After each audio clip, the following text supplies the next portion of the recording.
I started hearing voices at the age of 10. My parents thought I had an overactive imagination, and I was too scared to tell them that no, I hear voices in my head. I used to get bullied a lot at school. People used to make fun of me. And it didn't help that I was hearing voices, because I would often have conversations with myself because I'd be talking to the voices, and other people didn't understand that. They just thought, oh, she's just crazy, you know, don't pay her any mind. I was the only child that survived out of 6 kids from my mother and father. So my parents were very overprotective, and being the only child, I didn't have that sibling connection that most people have with brothers and sisters. So being isolated at school was even worse for me. It was like a never-ending lonely story.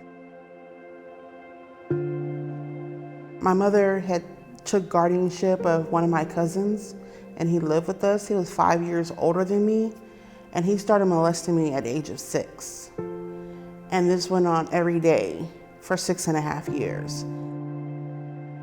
And I couldn't tell my mother that this was going on. So imagine being molested sexually every day, and add on top of that, you're hearing voices. Just the culmination of everything was just too great. I then had a suicide attempt. They held me in the hospital for about a week before they let me out, and my mother was like, we gotta get you help. I'm like, no, you know, I'm fine. And she was like, what happened to cause you to want to take your life? And I still couldn't open up and tell her, you know, I'm hearing voices, I've been molested. And that went on for a very long time before I finally sought help when I was 21. The Independent Center came out to the address that I used to live at. They left some brochures and a card. And I'll never forget the day. April 28, 2012, I came into the Independent Center on a tour, and I toured the clubhouse and fell in love with it first sight. And the Independent Center helped me find a good psychiatrist who actually listened to what I said, took everything into account when he's making his diagnosis. I felt like, okay, somebody's listening to me for a change, because for so long I felt like my voice had been taken from me. They got me enrolled in school back in college.